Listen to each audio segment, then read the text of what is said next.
Okay, this time we're thinking about inverse. Now, inverse is a really good way of checking your answers. Okay, when you're checking back through arithmetic or things like that, it's a really good way of checking the answers. Okay, so I started with an array here. Now, you might want to pause the video now and see if you can work out the multiplication equation that would go with this array. Think about the columns, think about the rows. Now, when I'm looking at it, okay, I'm going to think, right, I've got 1, 2, 3, 4, 5 columns. Okay, so I've got 5 columns, and in each column, I've got 1, 2, 3, 1, 2, 3. So my equation is going to be 5 times 3. 5 columns, 3 rows. Okay, now I can think in my groups of 5 because I'm pretty good in counting in my groups of 5, like you are. 5, 10, 15. Okay, is going to be one way we could show this array, thinking about that, our whole. Okay, so we've got our whole. Now, another way might be to think, right, this time I'm going to start with, okay, I'm going to start with my rows. So I've got 1, 2, 3 rows, and I've got 1, 2, 3, 4, 5 in each row. Okay, so I can swap with my multiplication, I can swap them round, and my whole hasn't changed. 1, 2, 3, 4, 5, 6, 7, 8, 9, 10, 11, 12, 13, 14, 15. It hasn't changed. Okay, but our parts have just swapped around the side that they are. Our answer hasn't changed. So they're 2 multiplication methods from our same array, from our same whole. And in multiplication, our whole is always at the end. Okay, our parts are at the start, a bit like addition. We're taking the parts and we're making our whole answer, but our whole is at the end. Now, with division, we start with that whole. So we can think, right, I've got 15 here, because in division, a bit like subtraction, we're breaking that whole down. Okay, so I've got my 15.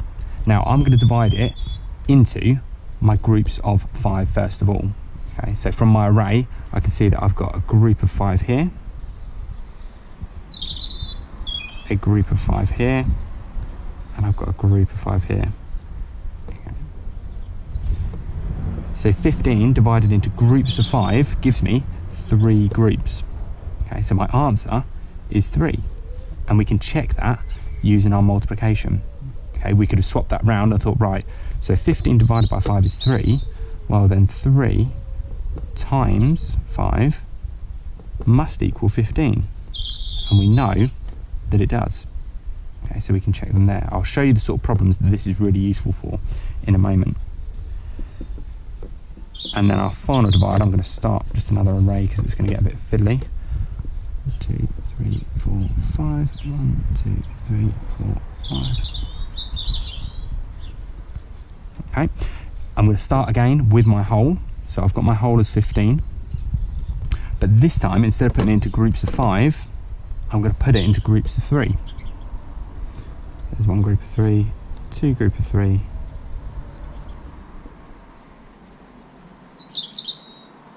Okay, and this time in groups of 3, okay, I've got 1, 2, 3, 4, 5 groups.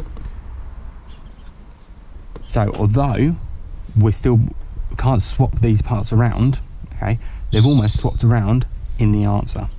Okay, so our whole divided by 3 equals 5, and our whole divided by 5 equals 3. So our parts are still the same, our 2 parts and our whole. Okay, so from each array, we can get 4 equations from it. So we've got them there. Now, just think to remember, when we're dividing, the whole is at the beginning now.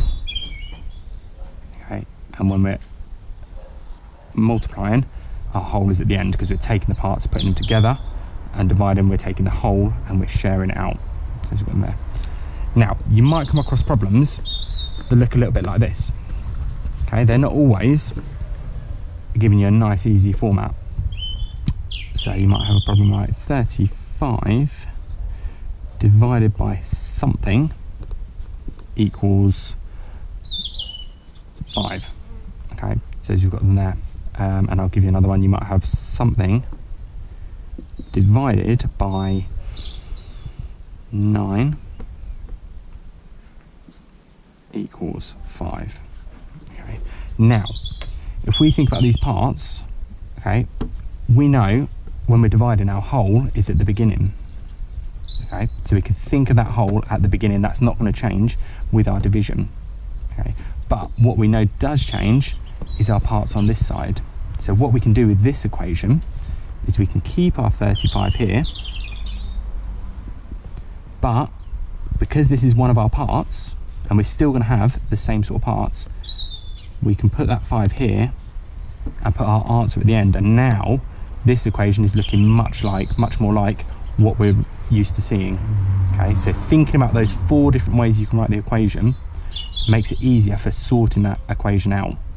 So 35 divided by 5, okay, well that's much easier. 35, 5, 10, 15, 20, 25, 30, 35.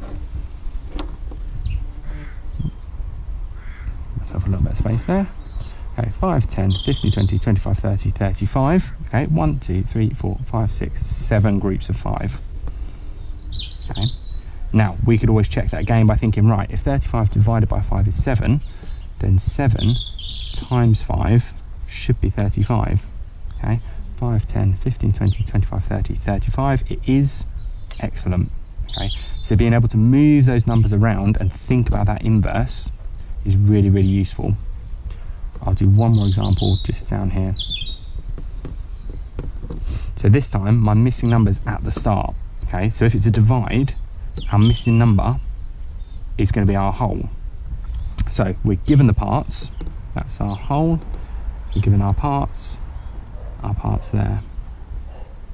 Now this time we can't just swap these ones around because we're still going to be missing our whole at the start. Okay, but what we can think is if something divided by 9 is 5, then 9 times 5 is going to equal that whole, because we want to get that whole at the end. And 9 times 5 is much more like we're used to seeing. Okay, 9 times 5, 9, 5, 10, 15, 20, 25, 30, 35, 40, 45. Okay, 1, 2, 3, 4, 5, 6, 7, so I need 2 more groups of 9.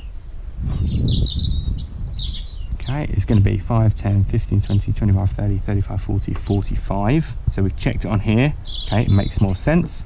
Okay, and we've swapped it around and we've used that inverse. Okay, so then when we check it, our answer is going to be 45, because we're much more used to seeing equations which are written at the start equal something else. Okay, but we can use this to change those ones around and make them not so tricky. Okay, those missing number problems.